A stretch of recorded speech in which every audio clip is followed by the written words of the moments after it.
What are we doing? What are we doing? What are we doing? And that's a pick six.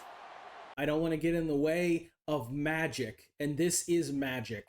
Winless, the world beaters, week 2. Well, episode 2. We are back. Thank you so much for the love and support on the video last week. I hope you guys enjoyed it. We're back again. In episode 1, we went on the road in week 1 and we lost to Arizona State. A 10-point loss, some would say would be just a loss, but to us it's a win. It's a good start. We're on the road. Our program is going to start getting there. It's going to take time. But in week 2, we came home. A made-up school, but a real win. An important win to get us started. We're 1-1 going in to the rest of our first season. So today we are back working through our very first year of the Dynasty. We're going to make some serious progress on our board, the rest of our schedule, and see just how far we have to go to reach that mountaintop. So taking a look at our schedule, BYU on the deck this week, North Texas and Air Force, and then our very first bye week. We are probably going to sim with this team up until the second bye. Come into our last 3 weeks of the season, see where we're standing, see what the program's looking like, especially look at our recruiting board and just see how we're shaping up as we finish our first year in the Mountain West Conference. So going into week 3, looking at our board, a lot of top interest. We have moved to the top of a lot of players' boards. We are the only offer for Jamie Trapasso. That's huge. That is the #1 target on our board currently. We want to try to snag him as early as possible. And then a lot of the other guys that we're looking at, especially the other gems like Taylor Sepulveda, even the 4-star Harvey Knox, he does have offers from USC, but we are still at the top of his board. So I'm feeling good about the current players we have. We're focusing on as we move closer to the end of their processes, hoping we can bring in a few of these guys as we get closer to the mid-season. All right, so heading into our very first bye, we are 2-3. So let's take a look at where we stood after those 3 weeks. A tough loss to BYU at home. The rivalry game did not go our way, 35-17, and then a 31-10 loss to North Texas. But then a huge win at home against Air Force, who was previously undefeated, and that is a conference win. So we are 1-0 in the conference, thanks to that win against Air Force going into the bye. So let's go take a look at the board. On our bye week, we had a couple players come in for visits. We got our first commit, Ahmad Sr., the 3-star JUCO right guard. He is a junior. That is a commit that we got. Trapasso is coming in on this bye week, and we have 90 hours back in our board after getting that first commit. So we're going to go ahead and also schedule a visit against San Diego State for Harvey Knox. If we can get this 4-star in, that'll be a huge boost for the program going into year 2. A lot of these guys are at positions of need, so we are focused on trying to bring those guys in. Swoop is another player we have a position of need for. Coming out of the bye, we picked up another recruit, and this time it's a quarterback. Another gem, Tommy Pfeiffer. We talked about this guy. We were excited about him. 91 acceleration, 91 speed, 87 throw power. He's a scrambler, has Silver Magician. There's a lot to like about him. I like where we're at with a lot of them. I feel like Trapasso is a player that's going to commit hopefully soon. We have Knox coming in for a visit this week against San Diego State, as well as Eric Swoop. So it is a tougher opponent. A loss here wouldn't hurt us as much, but a win would be huge on our quest to get another couple big positions filled heading into next year. Okay, we've added a few more prospects to the board. I like looking back at the prospect list and looking at the open recruits. Some players just end up not with any offers, especially those 3-stars. So adding a few more of those to our board, getting a few scholarship offers, putting some hours in there, just seeing if there's anybody that we could sneak in and pick up for our class. We got a few guys here. Enrique Everett, a 3-star wide receiver. Jermaine Crane, a 3-star cornerback. Maka Ficken, a 3-star wide receiver. Ashley Self, a 3-star left end. Tyree Haynes, a 3-star halfback. And then just as a little sweetener on top, Luis Fine, a 4-star free safety, who is also open again. So we're going to look into these guys and just see if there's a chance that we could sneak in and pick them up for this year's class. The bye week doing us justice, coming out with another win over San Diego State, a team with only 1 loss, now 0-2 in conference. We're 2-0 in the Mountain West Conference. Let's see if we picked up any recruits from a big win like that. We had a few guys in town. Let's look at our board. Trapasso is so close to committing. I think that we are going to land him in the next week or so. We got Taylor Sepulveda, the 3-star gem left guard. Another player that we were really high on. 90 strength, 87 impact blocking. Going to be huge on the offensive line. Harvey Knox. We have a very good chance of landing Harvey Knox, the 4-star left end out of Nevada. Luis Fine moved us up, but his playing style has changed. We're going to have to take a look at that and see. One of the players that I talked about we are going to go after hard is Enrique Everett, another 3-star wide receiver gem, 92 speed, 92 acceleration. Now, again, the release and the deep route are not that good, but these are players we're going to take a chance on. Speed kills in college football 25, especially at the wide receiver position. So that is a player we are going to spend a lot of hours on to try to see if we can build this wide receiver room back from the depths when we lose a few players in the next season or two. We also have more coach points. We're continuing to dump these in recruiter. Recruiter is where we're focused on at the moment. Running backs is another position. Skill positions on offense are what we need currently. And we are working on a couple running backs for the room. So that is going to be our focus with our coach points at the moment, just to try to get us a little bit ahead for some of these recruits that we may not have a chance. Jamie Trapasso is a winless U Otter. Another signing. That was our #1 guy on our board. That was the #1 guy on our board, the deep threat. And he is officially committed. Harvey Knox, still very close to committing, but Eric Swoop also committed. So our class is starting to fill itself out really nicely, and the team is performing. I'm excited about where this program is going in year 1. Again, we're not stepping in as often throughout the rest of the regular season here to try to see how this team can perform, especially heading in to our 2nd season in the Mountain West. Another one of those 3-stars that we were looking at that didn't have a lot of offers, or any, was Tyree Haynes. Another gem coming out, 91 speed, 91 acceleration, 83 juke move. Another player that we are going to put max hours towards to try to add to our room. We're trying to build depth for a lot of these positions. There's a couple running backs that I like on our board currently, and I think we have a good chance of getting both. So hopefully the hours we put in, being the only offer on the table, we can get a good head start. If anybody comes in late, we don't get undercut. That is a fear with a program like this. All right, 10 more points. We're putting in this time to the defensive backfield. We have a couple players, especially at safety, that we're looking at. So having additional hours to try to get some of those players over the hump as we're getting into this back half of the season, I feel like that's going to be super important. Okay, we have so much to talk about going into our 2nd bye week. The winless U Otters, if you can see over there, we are 6-3. 6-3. Not to mention 5-0 in the Mountain West Conference. Again, I have not stepped in for a single down of football in conference play. After the bye week, a 27-20 win over San Diego State, a 44-7 win over San Jose State, a 1-point win over Utah State, and then a 19-point win over New Mexico. So going into our 2nd bye, this team is 6-3 and 5-0 in conference, with massive matchups against Colorado State, Boise State, and Washington State. Let's take a look at the conference standings as well. Going into this back stretch of the season, we are the top of the Mountain West Conference. Boise State, hot on our heels, also undefeated in conference play. Fresno State and Hawaii, the only other teams with 1 loss in conference play. So we have a very good chance to play for a conference championship in our very first season in the Mountain West. Kind of unheard of. This team is absolutely shocking. We also need to take a massive look at our board and see just how many players have decided that's where I want to play football, dude. Harvey Knox, a 4-star, the 1 4-star on the board that was interested in this program, has officially committed. Our board is looking absolutely amazing. Kane Landry at right tackle, Ahmad Senior at right guard, and then a lot of these other guys that we still have on our board that we're putting time into, we've moved up their boards. The one player still on our board that I don't think we're going to land, but I'm going to put hours to because we have available, is Luis Fine, the free safety, but Kansas State has offered him, and we did not get a big head start because of the playing style deal breaker. So the playing style changed. It could be interceptions, it could be pass breakups. I'm not sure what this one is in particular, but it did change, so we have access to putting hours towards him again. But I think that Kansas State's going to end up overtaking us because obviously the Big 12 program, a potential college football playoff team, it's going to be hard to beat them in the race for a player like this.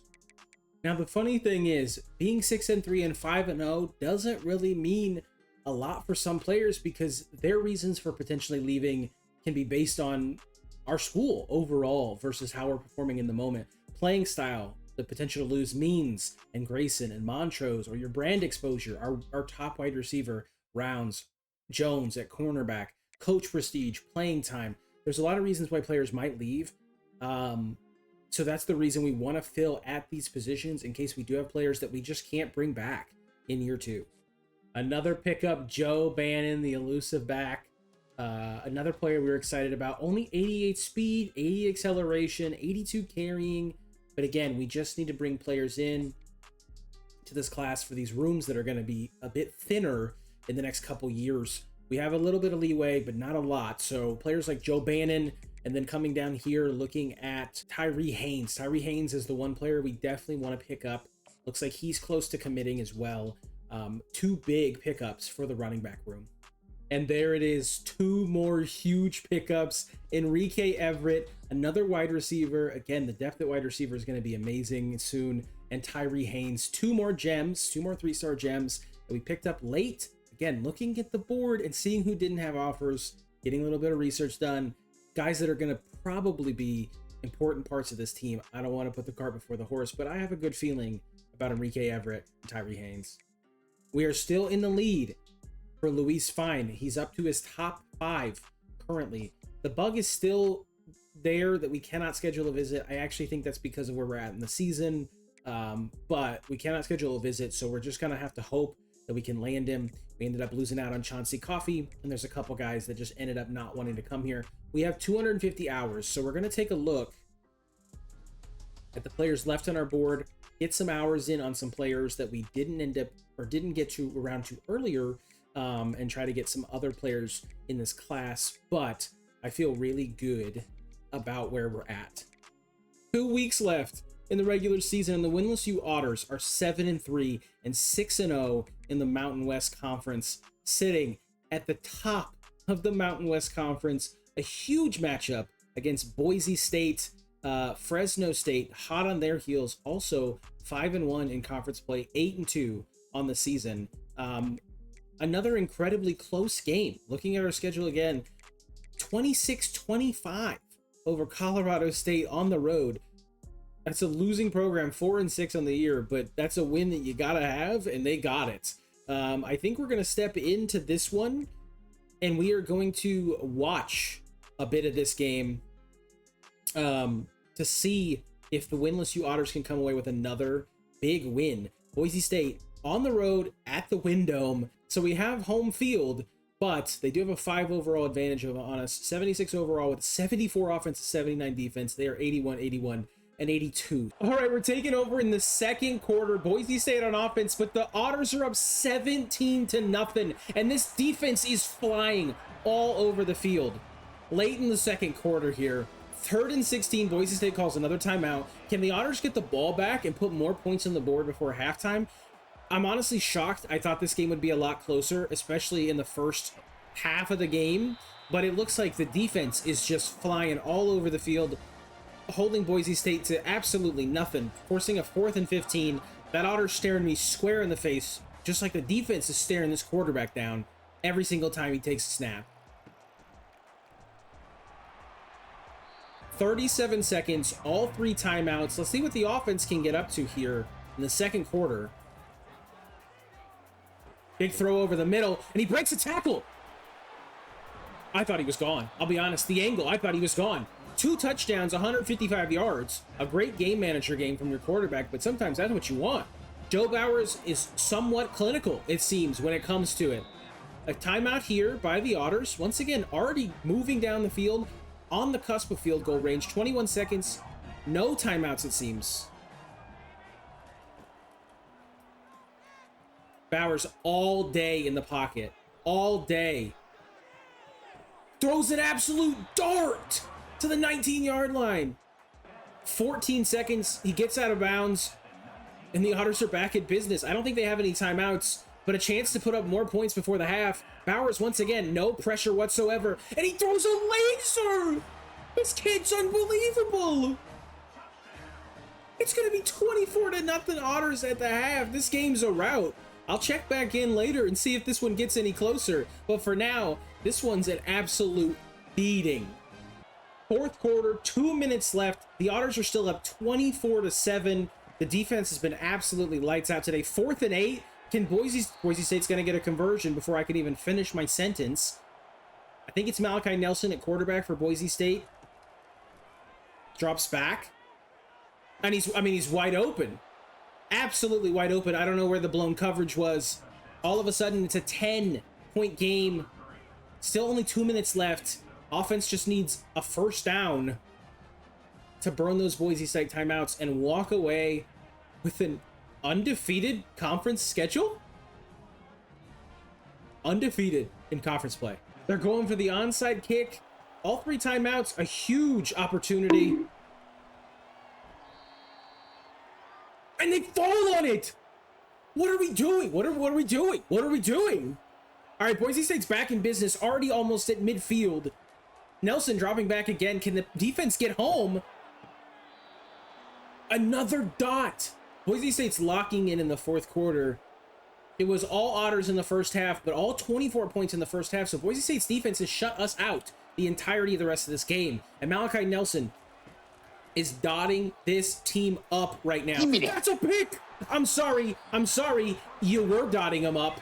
What an unreal read there. Undercut the receiver, picks off Malachi Nelson. 1:45 left. The offense needs 1 first down to milk the rest of this clock. Use those Boise State timeouts. Kendrick Jones III, another player that we had a risk of transferring. An underthrown ball. An underthrown ball for Malachi Nelson. He's been throwing dots during the fourth quarter, but an underthrown ball right there. And the running game is going nowhere. First time out for Boise State. Again, it's a 10-point game. That's the most important part. It is still a 2-possession game. 2nd and 10, 1:42 left. 2 timeouts for the Broncos. You know the run's coming. But can they stop it? I don't know why he pushed that outside. I think he had a lane. 3rd and 9, 1:38 left. Only the 1 Boise State timeout, but they're going to get the ball back in great field position unless they get the first down. What was the defense doing?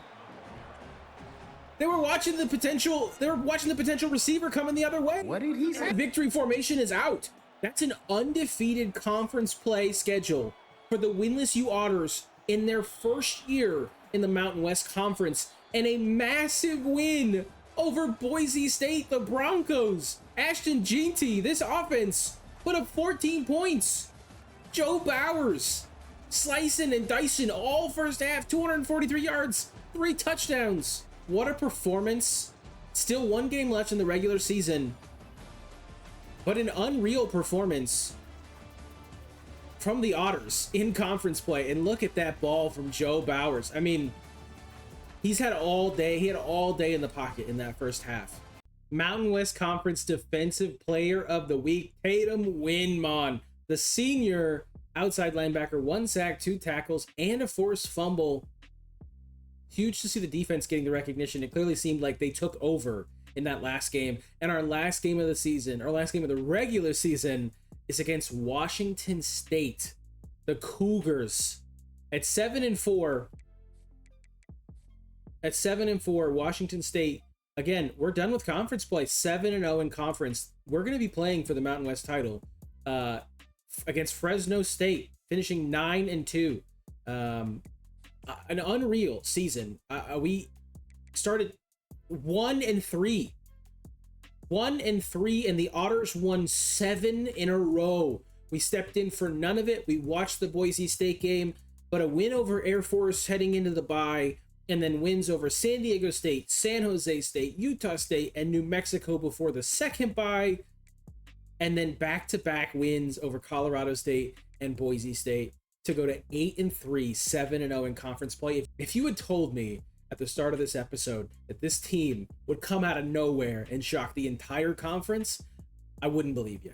But it's happening. It's happening in front of our very eyes. Now, can they finish the season on an 8-game winning streak?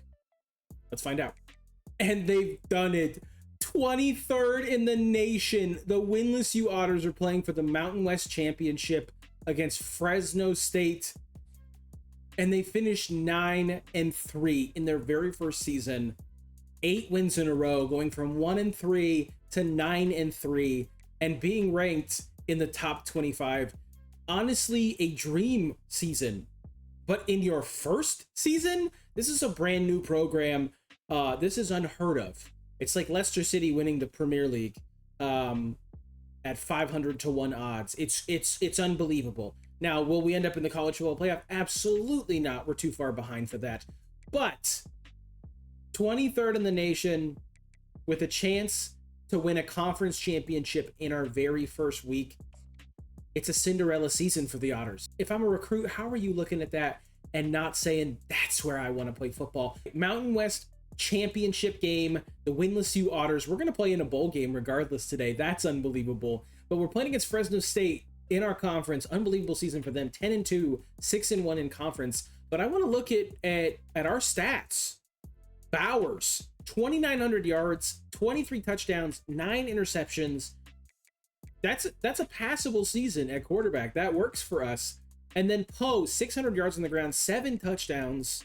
And Bowers also ran for 200 yards. Receiving wise, Browns had 800 yards and 8 touchdowns. English had 782 yards and 6 touchdowns. We had 3 receivers over 500 receiving yards if you include Douglas Saxon. Tight end, again, is a position we're going to have to improve on. 250 yards and 2 touchdowns. Only 19 receptions this year for Tremblay. He's a blocking tight end. And Poe out of the backfield. He's a receiving back, but he only caught 19 passes, 191 yards. I definitely feel like he should be more of a part of the offense. Defensively, Jashawn Hopes, the sophomore strong safety, 3 interceptions to go with 47 solo tackles, 59 overall tackles. And Kendrick Jones, the junior, 3 interceptions as well.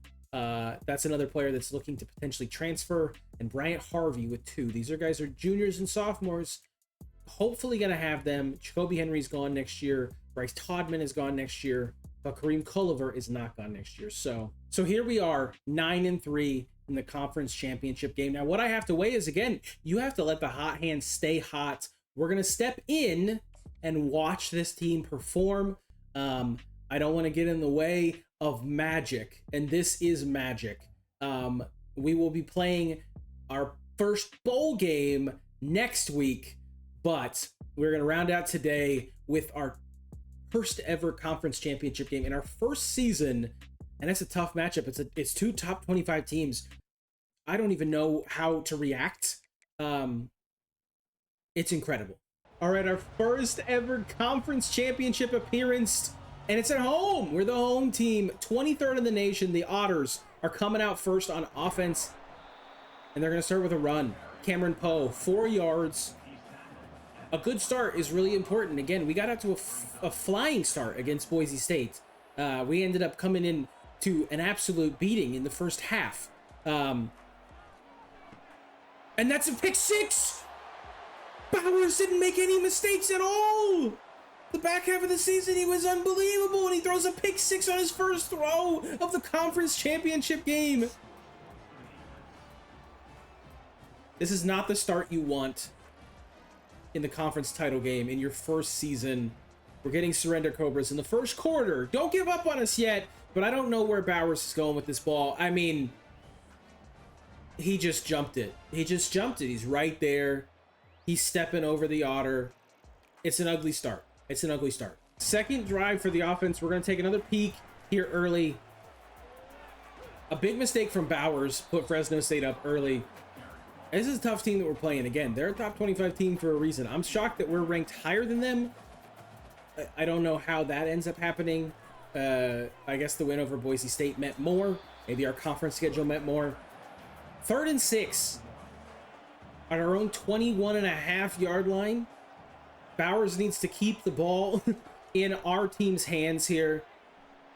Pressured immediately, and he fumbles. It's a horrible start. Two bad possessions, and the Otters are going to be punting away on their second possession of the game. All right, fourth quarter. We're jumping back in now. Offense has struggled all day. Only 6 points on the board. Down 18 here with 4 minutes left. That's going to be a hold on the offense, and Bowers is going absolutely nowhere. It's a rough day for the Otters. 8 wins in a row, but I think the pressure is getting to them in this moment. I think you're in go-for-it mode at this point. Down 18 in the fourth quarter, and he's picked off again. Joe Bowers. It is not Joe Bowers' day. It is not the Otters' day. We will not be winning a conference championship in our first season. Bowers can feel the pressure. The fans are frustrated. And that's going to do it for our first Mountain West title game appearance. A frustrating loss, 27-6. Fresno State came in and just put a beat down on us. A defensive touchdown for Julian Neal. The pick six to open the game. It was just bad from jump. But it's our first season. It's a magical season. The loss hurts. It's frustrating. But the Otters weren't supposed to be here. So if you're telling me that this team is going to be 9-4 as you watch Fresno State lift the trophy on our home field, 9-4, undefeated in conference play in the regular season, with a bowl berth in our very first season, I think you would take that. All right, so we're wondering who our bowl opponent is going to be. Where are they going to put us? It looks like Jalen Milroe won the Heisman, 34 touchdowns and 1 interception. That's unbelievable. And where are the Otters playing? The Isleta, New Mexico Bowl in Albuquerque. We're still ranked 24th in the nation against the Jacksonville State Gamecocks. That's going to be a fun game. Again, a bold appearance in our very first season. 9 wins is pretty unbelievable. Let's just look at our job offers for fun, because why not? We've been offered multiple offensive coordinator jobs, and they call all of them job upgrades. But if you think I'm leaving this program as we head up the mountain to go be the OC at Arkansas or Baylor or Oklahoma or USC, you're out of your damn mind. I'm not leaving. I'm not fucking leaving. Early National Signing Day. Let's look at our class. I'm feeling pretty confident about our class. We ended up getting a lot of the signings we were looking for. We got Joe Bannon. We ended up getting a few of the big signings like Harvey Knox, Taylor Sepulveda, Eric Swoop. We got Enrique Everett. We also ended up getting Ashley Self and Tyree Haynes. We still have guys that we're working on. Luis Fine is another player I think will eventually get over the hump. But looking at our board and looking in the Mountain West Conference, we had the best class in the Mountain West Conference. We have the best class in the Mountain West Conference. 12 commits, 1 4-star, and 10 3-stars. So if you tell me the first year we get 9 wins and have the best class in the conference, I wouldn't believe you. It's been an amazing first season. We have a lot of work to do. We have a bowl game upcoming next week. But there's a lot of excitement. There's a lot of juice. Next week, we lay the groundwork for year 2 at Winless U. From Winless to World Beaters. Huge bowl game, huge implications going into our second season. Thank you guys so much for watching. I appreciate the love and support that was shown in this series so far. I can't wait to see where this team's going next. Let me know what you think in the comments down below, and I will see you guys